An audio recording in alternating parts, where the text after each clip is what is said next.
Hey there. Hey, How you doing? good. How are you? I'm good. Good to meet you. Yeah, you too. Thank you for willing to do this. Oh, my pleasure. So I could just jump around then with your career. Sure.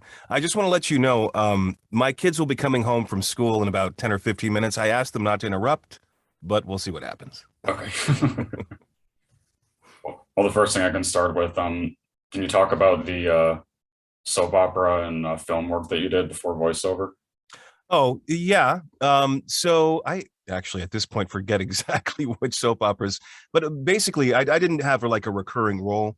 At the time there are these, and it's probably still true today. They have what they call day players. Right. So that means that you have like more than five lines. Sometimes you have a little scene.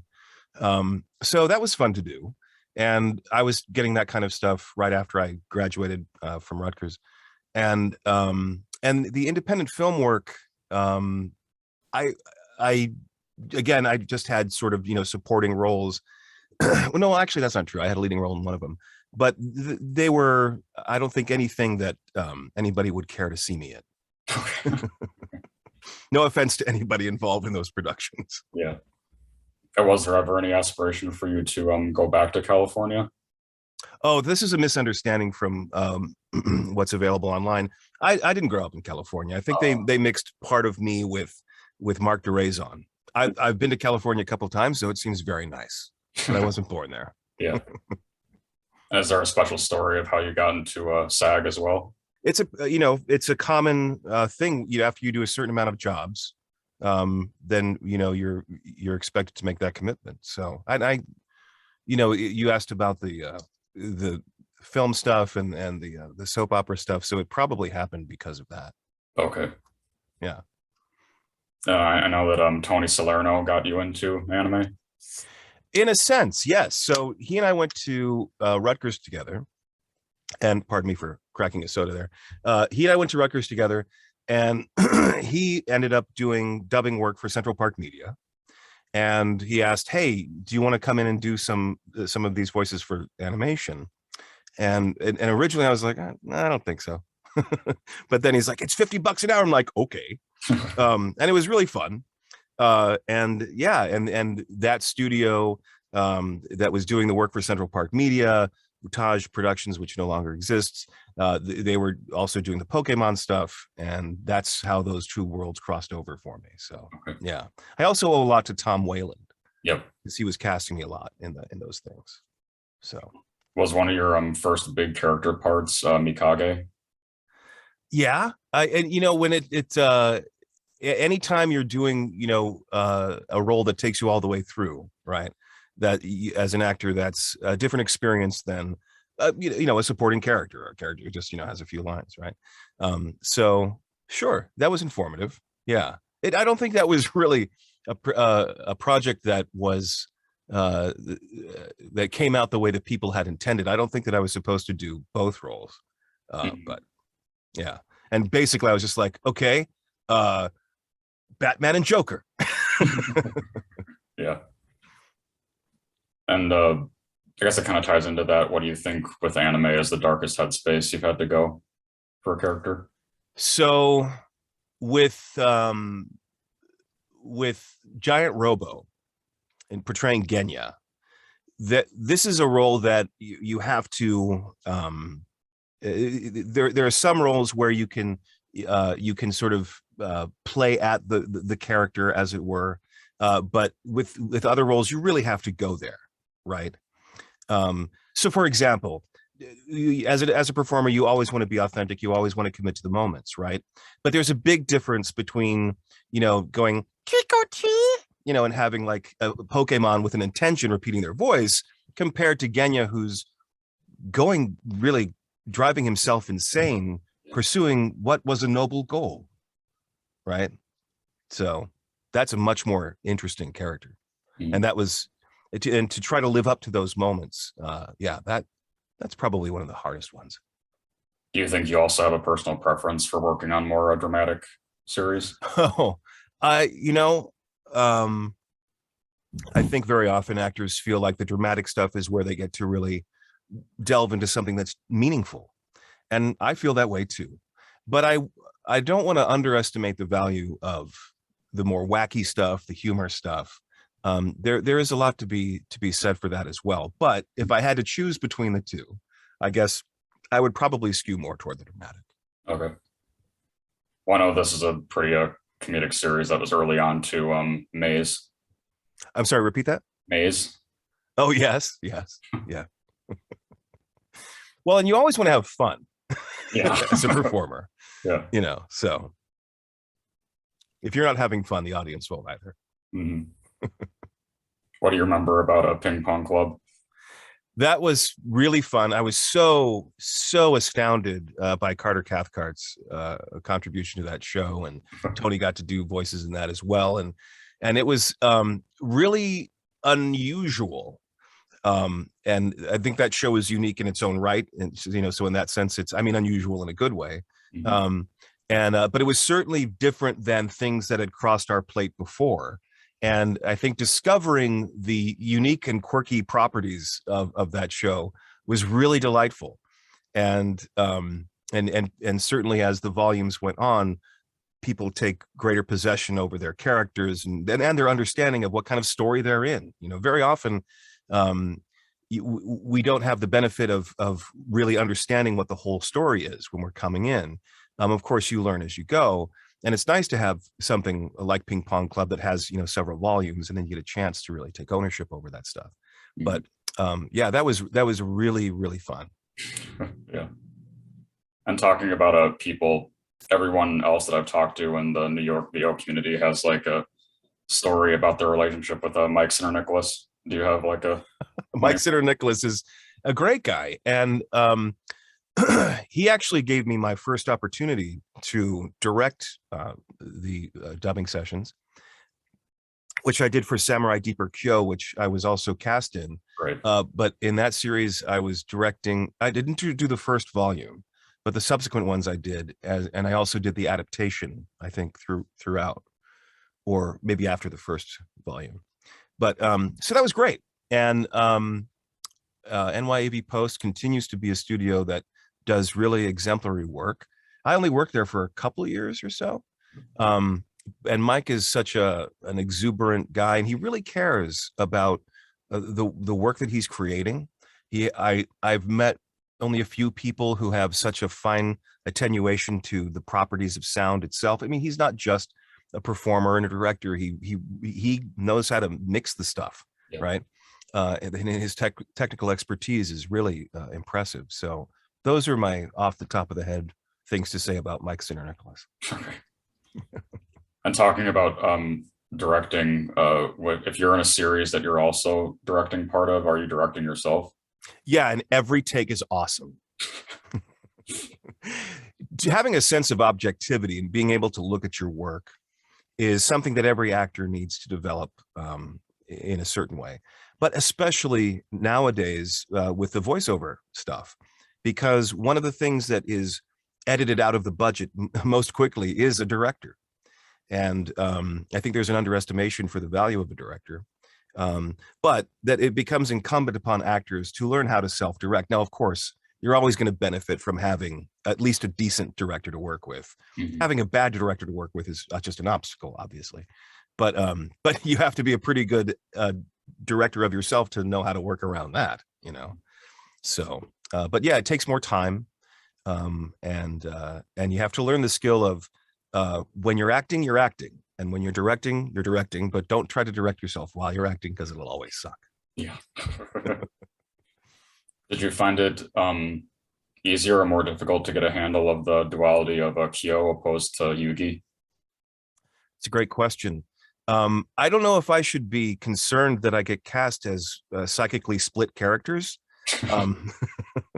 but no, I think it's really approachable and resonant as a performer, and it resonates with the audience, I think, because we all have more than one side. Yep. We have voices in our heads that we don't even necessarily recognize as where did I get that thought from, and I've definitely spent most of my life with different parts of myself at conflict with each other, or at least in some form of tension. So, and it's I think a challenge to do that in a way that doesn't feel self-indulgent as an actor, right? You need to serve the telling of the story of the character. So, and I'm a huge fan of comic book stuff, and a lot of the Marvel, MCU stuff I think is really very good. Not all of it is great, but I think a lot of it is good. And I was really enjoying the Moon Knight series that was on. And I don't often, see something and say, oh, I wish I could have gotten, my hands on that. And I'm certainly in nowhere near as good an actor as Oscar Isaac is. But yeah, that appealed to me. I was watching. I was like, I would like to try that. Well, this might be obvious, but who do you think that you personally relate the most to then with your bigger characters? Oh, it's your job to relate to them all. I know that sounds like a cop-out. I'd say that I probably, if we're talking about Yu-Gi-Oh, I'm probably more like Yugi in real life. And I wish that I was more like the Pharaoh in certain ways. So yeah, I think that's probably the balance. I think other people would say that about me too. Yeah. So I don't know what other, like I don't really identify with these more majestic characters that I sometimes am asked to portray. So like Entei might be an example of that. Or Jungle Emperor Leo, where I played the father lion. So I'm very much. It's not unusual for an actor to be asked to do the same thing more than once. Like how many times? This is a very favorable comparison, but how many times has Morgan Freeman portrayed God? Or a godlike character, right? Because he does it really well. So sometimes I'm plugged in, but I don't see myself in that way at all. No. So okay. Yeah. Well, speaking of Entei and that particular Pokemon movie, I can remember even back the first time I saw that when I was really, really young, that it was way more, grounded and realistic than most stuff in Pokemon. It was the first anime thing that I could recommend to a member of my family. Yeah. Because you didn't have to know everything about the show. It had universal themes. Mm-hmm. Yeah. And with the entirety of how long you've been playing Mewtwo too, could you relate to anything with him? I think everybody goes through a phase of wondering why they're here and what they're about and what they're supposed to do. A search for meaning is common, I think, certainly over the course of your life and maybe over the course of a day. And so I think that's relatable. Of course, he has a more peculiar origin, and he has these protective feelings, right? Which when you understand what motivates a character's aggression, I think it's much easier to fill those moments full of something other than just, being loud and sounding angry, right? And I think maybe becoming a father, I forget, I think I took over that role long before I became a father. But I think I've understood it a little bit better now that I am one. Mm. And you're still playing Mewtwo, right? As far as I know, I think I was the last person to portray Mewtwo. Yeah. They could change their mind, and it's their right to do so. But so then, probably one of my single favorite roles of yours is in Descendants of Darkness. Oh, I love that series. Thank you for mentioning that. Yeah, that was super fun. And that was another series where at least I didn't really know where it was going. Yeah. Right off the start, right? And you could sort of take it one way or another way, and it was an interesting blend of drama and humor, right? Mm-hmm. But yeah, what did you think of the chicken with the super deep voice? It kind of stood out from the whole tone of the show. Yeah. What did you like about that series? Not necessarily my performance, but what was it about that show that made it something you liked?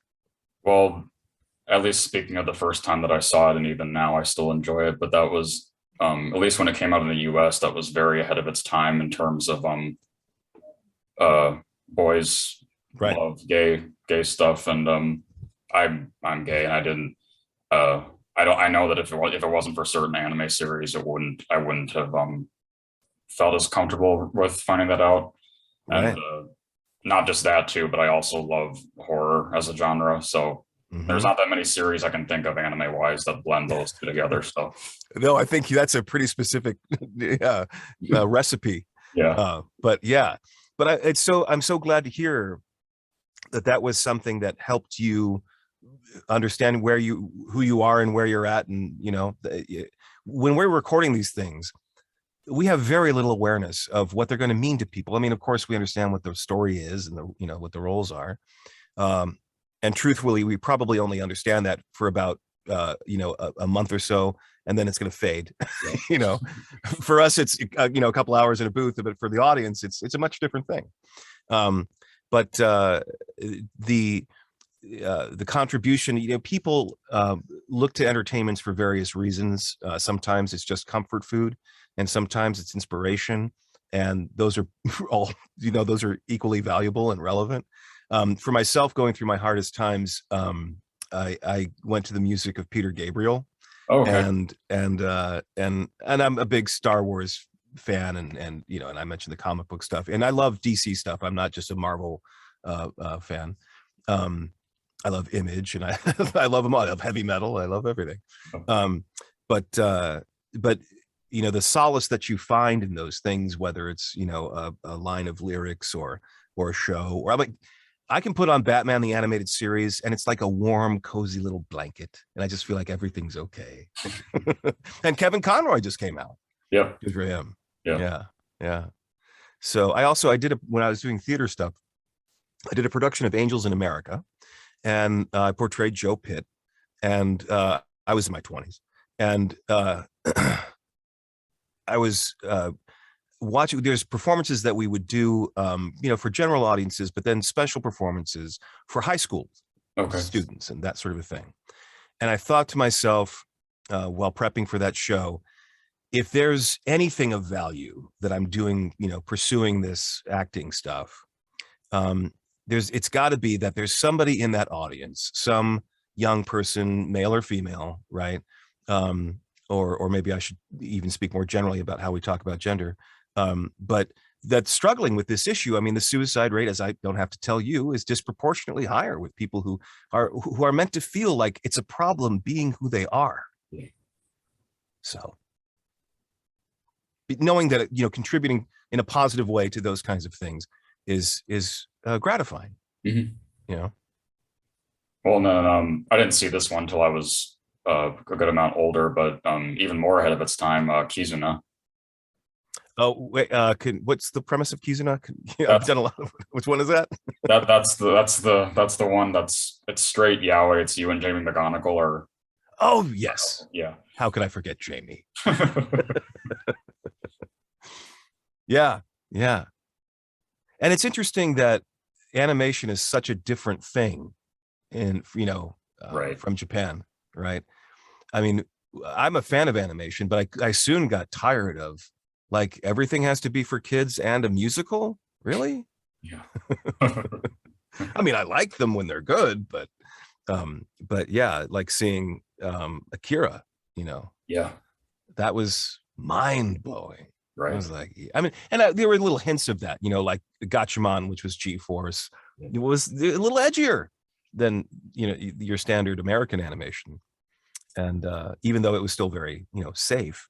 But yeah, I just really appreciate. And the Japanese also have such a different relationship to manga, right? That what we think of as comics, but they don't presume that the media defines how the limitations of the stories you can tell, right?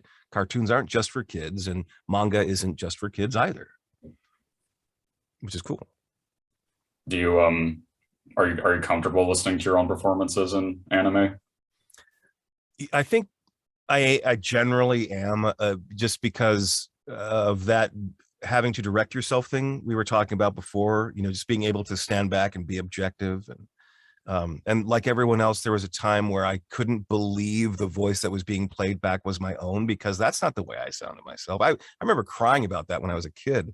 I Oh. used to love to play with a tape recorder and create all these little stupid audio dramas or little bits or whatever. But, oh my God, I really sound that.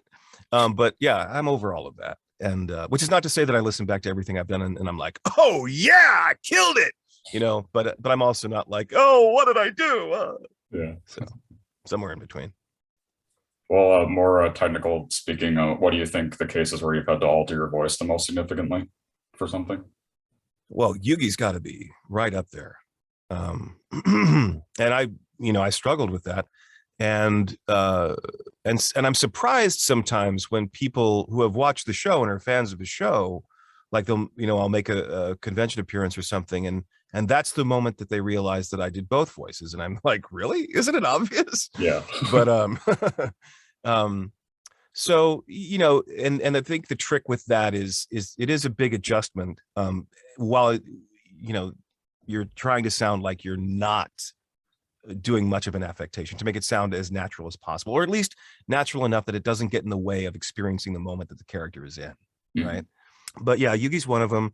And but I think I've done more vocal variations in the audiobook work that I do, but it's more in a naturalistic realm, less exaggeration, right? But I don't know. Yeah, I'm sure there's some other roles out there that, Knuckles is probably, I'm putting more work on my vocal cords because there's a little bit of texture in there, right? But yeah, I don't know. Well, speaking of Knuckles, was that with the whole time that you played him, was that a more involved audition process at first, or was that pretty general too? At that time, I was one of the lucky actors that was considered, like I always was going to be considered an audition if there was anything that I might be appropriate for. That didn't just apply to me, but I was very lucky to be one of those people. So, and I was in the midst of recording Yu-Gi-Oh, probably. And I was still being used sporadically on Pokemon and, probably some other things. I don't remember it being necessarily a more prolonged or complicated process. Mike Hagney, who was the producer of that show, I had worked with a number of times before, and I was very comfortable working with him. He's also had a bit of a reputation for being exacting, which I guess that's true. That's what I would expect from somebody who's producing and directing. So I never thought that to be excessive or unique to him. And there were definitely rounds of interpretation, like what are you wanting from this character, and part of what was a tricky balance with Knuckles is Michael was concerned that Knuckles doesn't sound angry in a way that is scary, right? And which I understood. But it's also, as a performer, it's like, well, I still have to be angry though, because the character is clearly angry in this moment, right? So it wasn't like a smooth process from we found the solution and from there on out all the episodes, I was really hitting it exactly the way that Mike wanted it. He'd say, hey, can this moment here, it's a little too big or a little too harsh, a little too scary. But that's par for the course. Yep. Yeah. And with all the games that you did after that, did you fly to LA to do those? No, and I think Mike Pollock was one of the few or only New York actors that they kept when they moved production to LA. Yep. So I might have recorded something remote, but that doesn't stand out. I think I just got replaced, which again, that's part of the business.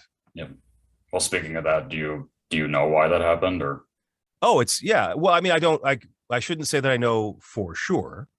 But when the production of a show moves to another studio, they have the people they like to use. Yeah. And I think that's all more reason to applaud Mike's great interpretation, right? That they just couldn't find anybody better, which I understand. But for my contribution to that character, I certainly didn't originate the voice. Many other people have done Knuckles, and Idris Elba. Right. I part of me is tickled that I can say I share a role with Idris Elba, who I consider to be one of the finest actors we have. Yeah. Yeah. Well, talking more on a voice alteration with the other Pokemon you play outside of like Oh, Trico, are Trico, those any right. different? No, it's I teach voiceover stuff, and I've been doing that for a little over 10 years now. And a lot of the people that I work with are trying to do this character animation stuff. And the very first session I do with them is about the ways that you can change your voice. And so it's really like any skill that you would learn. And I happened to learn it I didn't take lessons and learn from somebody and who taught me how to do these things, but there are things that you pick up along the way. And there are some things, a director will say, hey, try doing it like this, and then you're like, oh, I wouldn't have discovered that without your help. And but in that lesson, it's as similar as teaching a painter what the colors are on the palette, right? And I just break down 7 different parts of your voice that are a part of every voice that you can dial up or dial down to better match the concept for the character. So it's a skill. You can't teach talent, obviously. Yeah. But you can teach skills. And yeah, so all of that voice variation stuff, that versatility stuff, anybody who's looking to do this kind of work, there is an expectation to have some variety, right? Yeah. So that you're not just the same thing all the time.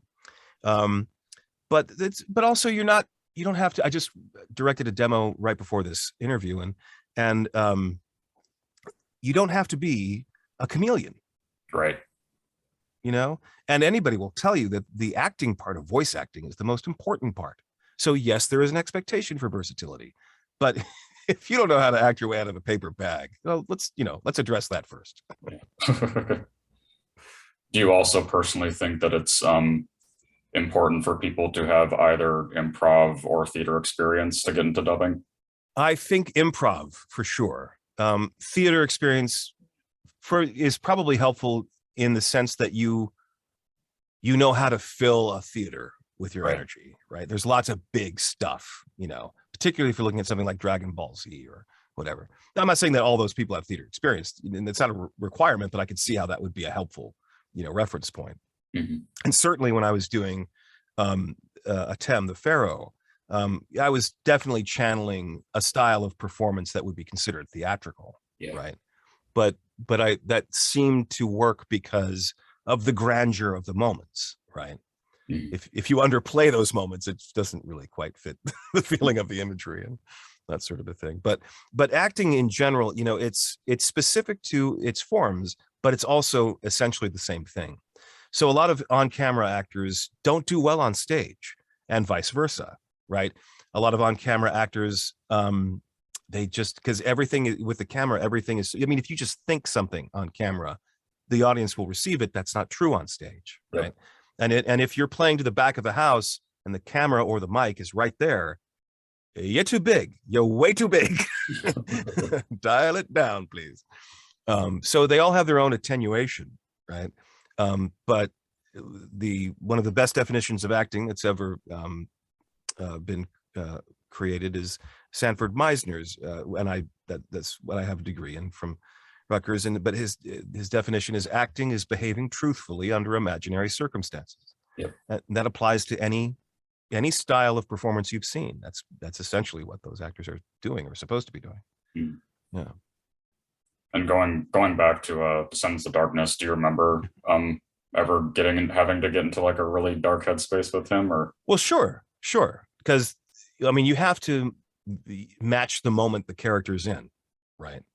And one thing as an audience that I dislike the most is a performance that feels disconnected or unconnected or indicated. Right. I'd rather have somebody go too far than not go far enough, right? Of course, we want to hit it just right, but yeah. So, and I've had, I think anybody can identify with a sense of feeling tortured and oppressed, right? One of my favorite acting teachers, Vicky Hart, who teaches at NYU currently, but she was at Rutgers. I feel like I'm doing an ad for Rutgers. Why not? It's a good school. But she said by the time you're, like 5 years old, you've had all of the relevant emotions that you will ever need to have to be an actor. You understand bliss and unconditional love, and you understand betrayal and abandonment and rage, because you didn't get your blankie or whatever it was. But it's true, like from the child's perspective, it's you're living an incredibly dramatic life. So yeah, but it's all there, and it's fun too as an actor to let yourself. I like going to dark places. I don't like living there, but I guess maybe I like it because I feel it's truthful to my experience, and not just my experience, right? So yeah, it's provocative. Mhm. Yeah. And before he moved to LA, were you close at all with Liam O'Brien? No, I never really met him. Oh, But I know it sounds like we know each other really well in that show. yeah. I may have actually, that's not true. I probably did meet him at some point, going in and out of the studio, or maybe at a party, like a holiday party thing. But because I do have a sense of what he looks like and his energy, but I didn't get to know him well.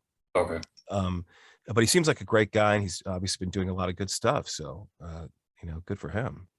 And a lot of this is probably something a number of the other voiceover people have said, but you work not with the whole cast at the same time usually, right? Especially for a dub, because it's just not, it doesn't make sense, right, on the production side.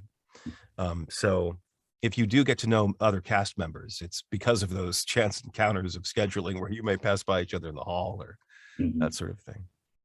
Was that also the same case with Crispin Freeman? Yeah, I had met Crispin Freeman more than once, and he and I went out with some other people, Tony, I think, as well, for like a drink after a record or something. And he's such a smart guy and a creative guy. There was something that he was casting for. He called me in, which I was flattered by. This was many, many years ago. So yeah, but I don't really have a right to say that he and I are friends, or but how can you not admire his work? Right. Yeah. I would take it that based off all the events that you guys do, that you're still close with a lot of the Pokemon and Yu-Gi-Oh cast. I literally was just last night over at Erica Schroeder's house. Okay. And her kids and my kids are friends. We see them every couple weeks or so. For a while, when I was in Inwood, I literally lived across the street from Wayne Grayson. Oh, yeah. And he and I were friends outside. We got to know each other because of the dubbing stuff, but then he and I would go out with other friends too. Yeah. From that world. Four Kids was good about holiday parties and that sort of thing, giving actors and other people in the production the opportunity to get to know each other as people and have some of the best times they'll never remember. But yeah, and Tony's a lifelong friend. Greg Abbey is a lifelong friend. We were friends before the dubbing stuff came along. So yeah, and Eric Stewart and I are good friends. Yep. We talk almost every week at least. Don't talk to Veronica Taylor enough, Okay. but she's such a wonderful person. She's one of my favorites. Well, I did think it was cool because I know that you got to be in Akudama Drive, and that was her, and you're in New York, and I know it's a LA based dub, so yeah, it's this I don't know if you're aware, but there's this thing called a pandemic that's been happening, and that has made the whole trend of recording from home accelerate. Right. So I don't even have to go into the city anymore, which as a single parent makes a lot of things easier. So yeah, it's great when I first started working in this voiceover industry, you would go into a big studio and there's this like control board with all these dials and all very elite feeling, and I can do all of what I need to do on a laptop now. in my soundproof closet area. So what were your thoughts on coming back for Shaman King? I was surprised that they felt the original cast had that pull. Why not just start fresh? But what do I know, right? With the characters that I portrayed, I was delighted that they changed the choice for Silva, because what I was originally asked to do was, some sort of uh, stereotypical American Indian sound, which, you get when looking at the character. Um, I think nowadays the sensibility is that that would be somewhat tasteless. Yeah. So we took it out of there. And I also was a little bit on the fence because the thinking nowadays is much more in line with, cast a person who is like the character, sort of a one for one, right? Like now in this particular example, should I have said, no, I won't do it because I'm not an Indigenous American? I don't know. I hope I haven't offended anybody. and if I have, I would consider not doing that again. Mhm. But but at a certain point too, I think it's fair to say, well, why do you want to use this actor? And if Mhm. part of that answer is because they're already associated with that character, well, then maybe it's okay. I don't know. Do you think you have more affinity for Silva over Pyron? I don't think that Li Long has, or at least in the stories that I've been able to portray him, has many levels, Yeah. right? So Silva is more interesting, at least in that way.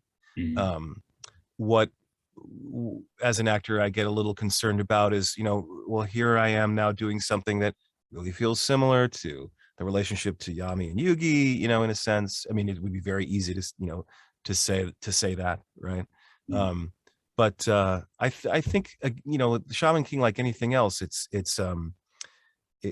got something to it that the audience finds compelling and captivating. So you just want to live up to their expectations of those moments. Yeah. So, and I don't go online and see what the reaction is, but I hope people who watch that show like it. Yeah. Well, are you a fan of anything that you're in? I would say reflexively no, but I think part of that comes out of sense of modesty. Okay. I wouldn't say that I'm a fan of it because I'm in it. Yeah, right. Right. I really thought Giant Robo was cool. I Yeah. mean, the animation just is stunning, Mhm. right? Same with Jungle Emperor Leo. Yeah. Well, I know you got to be a little part in Berserk too, and that's a Oh, phenomenal. right. Yeah, Yeah. that's a classic, as they say nowadays. Then that was probably my first experience with NYAV and with Mike Singer Nicholas. Okay. Yeah. They asked me back, so I guess I didn't screw up too much. Yeah. And do I know that Mark Dreisen moved to LA, but then no one really knows where he is now. Oh, maybe he's on the hunt. The law's after him. He's Yeah. laying low. Yeah. Well, I guess you mean like no one has seen him in anything recently, so that he's sort of disappeared in terms of new content from him. Is that what that means? Yeah, because his last credited role in something that was based in LA was in 2017, and then when he was supposed to come back for like a project, they said that the casting people said that they he wasn't available, and they didn't disclose why, and he hasn't been in anything since then. So Mm-hmm. Yeah. It could be as simple. I don't know okay. anything. Yeah. But I think it could be as simple as some people just move on. Right. You know, Mhm. he has a family. Mhm. So and I could see where for other people, sustaining that kind of role, is just kind of fun to be able to, do or say you do.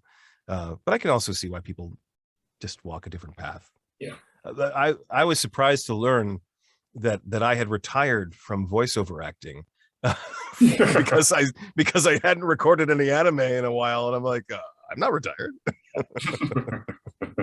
So I think it's easy for a certain impression to be made without intending to make that impression. Right. Yeah. Well, this is going back to watching media that you're in. Do you have a personal favorite like story arc for Yu-Gi-Oh? I think it's really the overall, seasons together. And was it season 4 that it felt a little drawn out, or 3 or 4? There was one season I felt like, oh, this feels a little bit like filler, a little bit of padding. I'm not sure.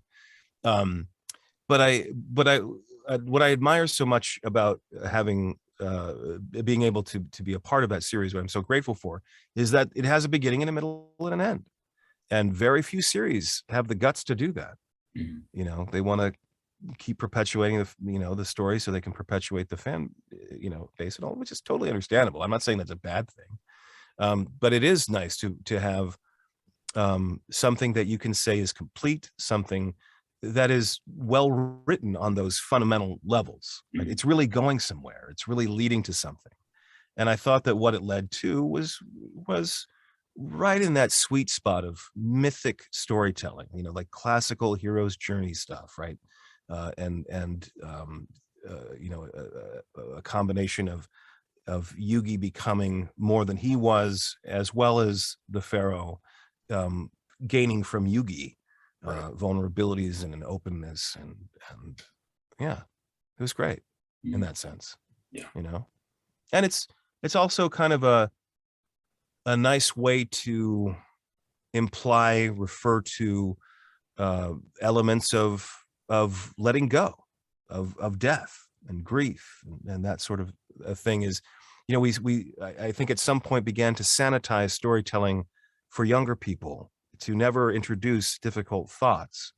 And I grew up on stuff like Spider-Man and Uncle Ben gets shot, and Star Wars, and Luke's adoptive family is burned, and that's some classic stuff, but it was helpful for me as a child. I lost my father when I was 4, and so having characters that were also working through challenging form of grief and a sense of where do I go and how do I fit, that was really helpful for me, that it wasn't sanitized. Yeah. And I'm sure there's probably a number of them, but do you have like a single favorite line for Yugi? It's so I occasionally I make appearances, and I will be making more, I promise. I know I kind of suck at that, but it's very often what the fans want to hear, right? And so commonly, they'll say, hey, can you do a catchphrase or whatever? And so certainly one of the ones that is most transferable to life and doesn't only apply to the rule system in Duel Monsters or Yu-Gi-Oh, is the sentiment, believe in yourself and you will always prevail, right? And that's helpful. That's like with great power comes great responsibility, in a sense. You can apply that in your life. Right. And so I like that one, right? And it usually makes people feel good, right, when they receive that. But another one I like is it's your move. That has some power to it. Yep. Right? It's an empowering statement. And a lot of times in the show, it's used as a challenge to the opponent, so you're really kind of like giving them the finger or whatever, But in other ways, when you're dueling a friend, right, it's like, what do you got, in a positive way. Mm-hmm. So, yeah. Does that count? Yeah. I also like saying Exodia obliterate, but that's just because it's fun to be that huge. Yeah. And this is related to that. I haven't brought it up yet. Has there been a bunch of cases where you've gotten to perform with yourself too? I've definitely done that more than once. And when you're doing an audiobook, you're doing that all the time. Right. So you're all the characters that have dialogue as well as the narrator, right? And the narrator is a character as well, right? They're setting up the performance. They're, the audience is interacting with them really more than anyone else. But fortunately, I have been talking to myself all my life. Mm-hmm. I very often, when I go out on walks, I'll have headphones on and I'm talking, and hopefully people presume I'm talking to somebody, on a call, right? But what I'm really doing is working some stuff out for myself, working out a problem or just an idea, right? So, yeah. And that's actually an act. I don't know if it's Uta Hagen or one of these classic acting teachers, but they're maybe even Stanislavski, but that's a like one of those first year acting things they encourage you to do. Talk to yourself. Mm-hmm. Yeah. So most recently, what kind of stuff have you been working on? I have been doing, a bit of anime stuff here and there, and it just did a video game thing, but I can't give you details. Okay. Um, but so there's that. But I've been trying to do my own stuff for several years now, and certainly COVID complicated that timeline quite a bit. But there's this thing I've made with Eric Stewart, and it's called Crossing the Gods, and we've recorded everyone. It's over 2 hours of performance. It's, even though it's 2 hours long, it's not structured like a movie per se, but it's intended really to be more like a series with short episodes. Okay. But and it's a superhero genre. I mean, if you're familiar with Marvel or DC, it's, relative to that, but it's not an analog, right? We don't have an analog of Batman or Spider-Man or, Superman, right? But it's a world that has characters like that in it. And yeah, we recorded that way back in 2017 or 2018. But part of the challenge is originally we were just going to use mostly the audio and just some simple images. And then I started doing the imagery and started making it more and more developed and more detailed and more complex. And we were liking what we were seeing. So doing animation takes a long time. And I wouldn't even say that what we're going for is straight up animation. It's more like, do you know what an animatic is? Yeah. Yeah. So it's like a highly polished animatic. Yeah. Right. But it's still a very effective way, I think, to tell the story. Mm-hmm. So that's been in development for a long time. And again, during COVID, that all of that got sidetracked. So, like there's been 2 years of sidetrack, right? But Eric and I are also doing another thing where we have this podcast that we've been working on. And so we almost released it a little while ago. We have several episodes ready to go. But he also has been dealing with some unexpected challenges in his life. So we're still getting back to getting those completed and releasing that. So, okay. So those are the things that I've been working on that I'm really excited to share. Hopefully we'll eventually get it out there. Okay. Well, I know it's still somewhat recent, but one of your more modern anime roles that still has a pretty good fan following is in Ikkitousen. Oh, really? That has a good following? Yeah. I'm always surprised. What do they like about it? Well, I think it's definitely the martial arts aspect, but I think a lot of it is like all the attractive girls that are in it too. That doesn't hurt. Yeah. Well, so my final question is always asking, what do you want your legacy? Wait, hang on, let me get my thing. Okay.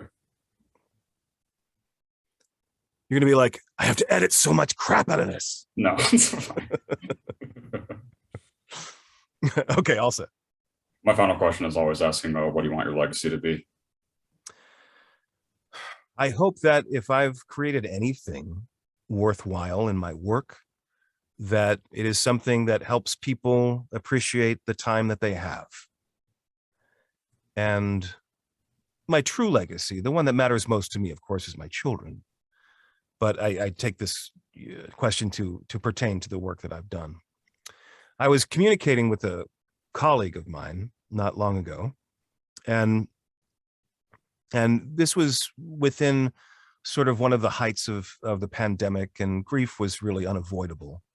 And whether you lost someone personally, you're grieving a life that is never going to be the same again, and so on and so forth. Mm-hmm. But I reflected to my friend, live your moments like you mean them. None of us has earned the time we're given, but only you can spend it. And if anything in my work helps people enliven themselves to the moment they're in, or a moment they want to be in, then I think that's a pretty good thing to leave behind. Mm-hmm. But I'm just an actor. Well, touching on what I mentioned earlier, I actually haven't shared this with anybody before.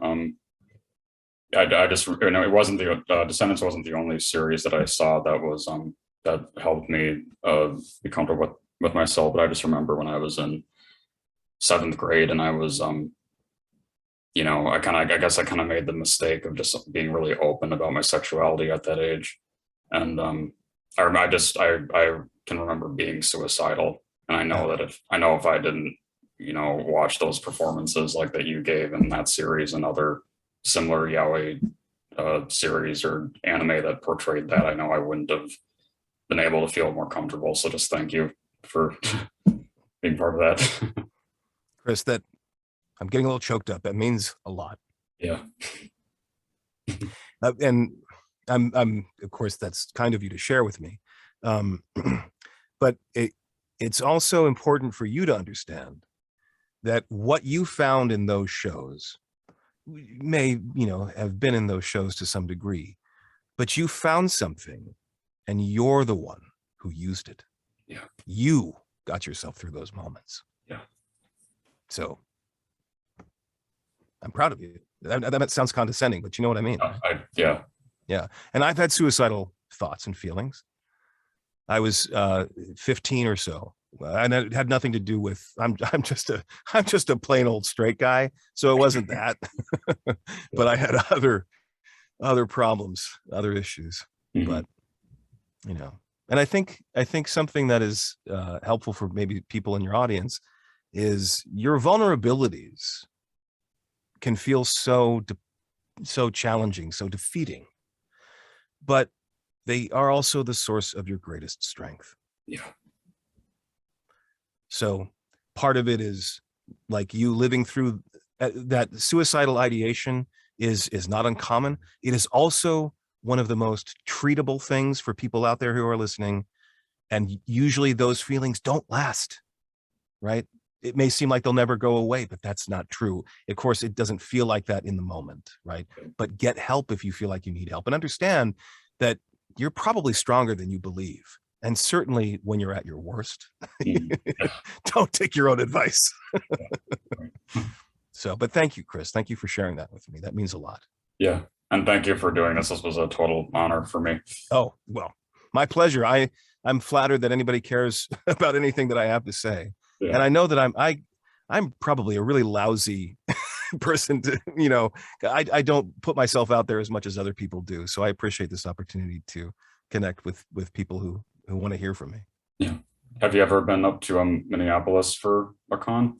No, but I've heard so many nice things about Minneapolis. Oh, okay. So I'll keep that in mind. And I am trying to do more appearances in the next several months, actually. So. Okay. Yeah. Well, I'll be sure to send this to you once I have it up. Great. I really appreciate that. Thank you. Lovely to speak with you, Chris. Yeah. Be well. Bye. Bye.